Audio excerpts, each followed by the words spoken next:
Next 5th December 2024కి సంబంధించినటువంటి current affairs ఒక్క లైన్లో కనుక మనం చూసినట్లయితే ఇది యాక్చువల్లీ మీకు ఈరోజు హిందూ న్యూస్ పేపర్లో వచ్చినటువంటి క్విజ్ అండి. ఒక్కసారి నేను ఈ క్వశ్చన్స్ అన్ని కూడా చదువుతాను అండ్ వీటి యొక్క ఆన్సర్స్ మీకు తెలిస్తే లైవ్ కామెంట్ సెక్షన్లో ఆన్సర్ చేయండి, లేదంటే మీరు ఆఫ్లైన్ కామెంట్ సెక్షన్లో అయినా ఆన్సర్ చేయండి. వీటి యొక్క ఆన్సర్స్ అయితే మనం టుమారో క్లాస్లో తీసుకుందాం. అండ్ ఇది వచ్చేసి నెల్సన్ మండేలాకి సంబంధించినటువంటి క్వశ్చన్స్ అండి. నెల్సన్ మండేలాకి సంబంధించినటువంటి క్వశ్చన్.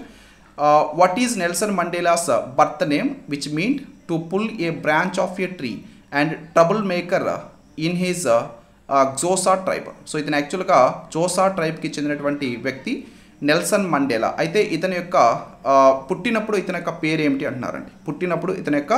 ఏమిటి అంటున్నారు. తర్వాత Nelson Mandela had a nickname inspired from a popular novel about a hero with a secret identity. What is it? Nelson మండేలాకి ఒక మారు పేరు కూడా ఉంది. సో అయితే ఆ మారు పేరు ఏమిటి అంటున్నారు.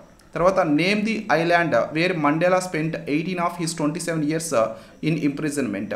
సో అతని యొక్క 27 సంవత్సరాల వయసులో 18 సంవత్సరాలు అతను ఒక జైల్లో గడిపాడండి. సో అయితే ఆ జైలు ఒక ద్వీపంలో ఉంది. ఆ ద్వీపం యొక్క పేరు ఏమిటి అంటున్నారు. And who shared the Nobel peace prize with మండేలాతో కలిపి నోబెల్ శాంతి బహుమతి పొందినటువంటి వ్యక్తి ఎవరు అంటున్నారు. And name the Spike Lee movie in which Mandela appeared in a guest role. ఓకేనా. సో స్పైక్ లీ అనేటువంటి ఈ మూవీలో మండేలా ఒక గెస్ట్ రోల్ పోషించారు. అయితే ఆ నేమ్ చెప్పమంటున్నారు, అంటే దాని యొక్క నేమ్ చెప్పమంటున్నారు. సో ఇవి క్వశ్చన్స్. వీటికైతే మీరు ఆన్సర్స్ చేయడానికి ట్రై చేయండి. టుమారో క్లాస్లో అయితే వీటి యొక్క ఆన్సర్స్ మనం చూద్దాం. అండ్ ఎస్టర్డే మనం తీసుకున్నటువంటి క్వశ్చన్స్, ఆ క్వశ్చన్స్ రిలేటెడ్ ఆన్సర్స్ అయితే ఇప్పుడు ప్రస్తుతానికి మనం ఈ క్లాస్లో చూద్దాం. The United nations economic and social council for Asia and Pacific panel has these many countries and was founded in this year. So ఈ క్వశ్చన్ వచ్చేసరికి మనకి 13 కంట్రీస్ అండి since 2004. And second question, the name of the next cyclone that was named by this country. Next cyclone రీసెంట్గా Fengal cyclone వచ్చింది. Fengal cyclone తర్వాత next cyclone పేరు వచ్చేసరికి శక్తి. ఈ శక్తి అనేటువంటి ఈ పేరు ఇచ్చింది శ్రీలంక దేశం. Cyclone Ockhi was named by this country. ఈ సైక్లోన్ ఓచ్కి అనేటువంటి పేరు ఇచ్చినటువంటి దేశం Bangladesh. Meaning of the cyclone Dana cyclone యొక్క మీనింగ్ ఏంటంటే generosity. This cyclone named by India is regarded as the worst tropical cyclone to ever strike the Yemeni island of Socotra. So this is Meg. And the maximum number of letters the name of a cyclone can have. ఒక సైక్లోన్కి maximum letters ఎన్ని ఉండాలంటే పేరు పెట్టేటప్పుడు 8 అండి. So 8 కంటే ఆ letters మించకూడదు పేరు పెట్టేటప్పుడు. ఓకేనా.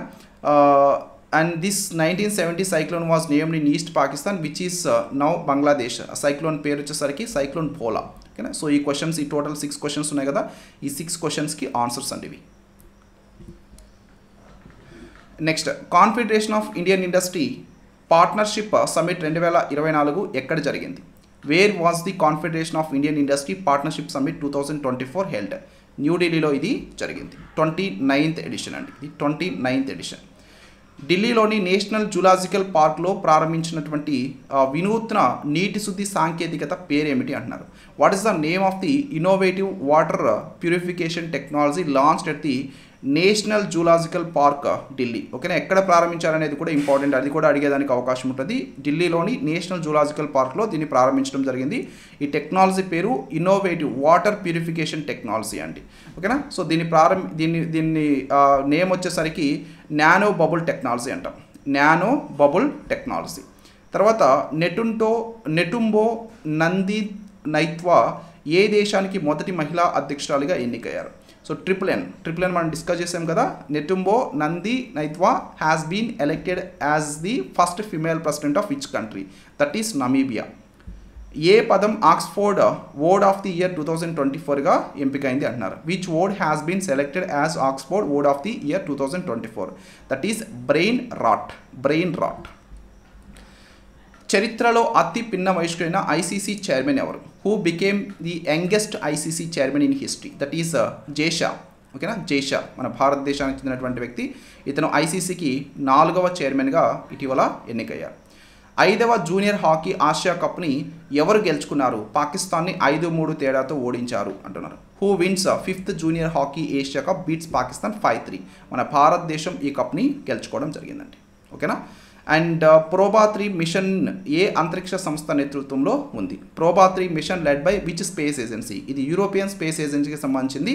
ఇది లాంచ్ చేసింది మాత్రం ISRO, Indian space research organisation. PSLV C59 అనేటువంటి లాంచ్ వెహికల్ ద్వారా మనం లాంచ్ చేయడం జరిగింది ఈరోజు. బ్రిటన్ యొక్క ప్రతిష్టాత్మక టర్నర్ ప్రైజ్ 2024 ఎవరు గెలుచుకున్నారు? Who has won Britain's prestigious Turner prize for the year 2024? That is Jasleen Kaur. Jasleen Kaur అండి. ఓకేనా, మన భారతీయ మూలాలు ఉన్నటువంటి వ్యక్తి జస్లిన్ కౌర్. ఇవి 5th December 2024కి సంబంధించి most important current affairs and current affairs related static GK and one liners current affairs. I hope you like this video. ఈ video కనుక మీకు నచ్చినట్లయితే వీడియోని ఒకసారి లైక్ చేయండి అండ్ మోస్ట్ ఇంపార్టెంట్లీ మీ అభిప్రాయాన్ని వీడియో కింద కామెంట్ సెక్షన్లో తెలియజేయడం మర్చిపోవద్దు. అలాగే మీరు ఇప్పటివరకు బ్రెయిన్ బజ్ అకాడమీ యూట్యూబ్ ఛానల్ని సబ్స్క్రైబ్ చేసుకోకపోతే ఇప్పుడే సబ్స్క్రైబ్ చేసుకొని బెల్ ఐకాన్ మీద క్లిక్ చేయండి. Thank you very much. Will meet you tomorrow.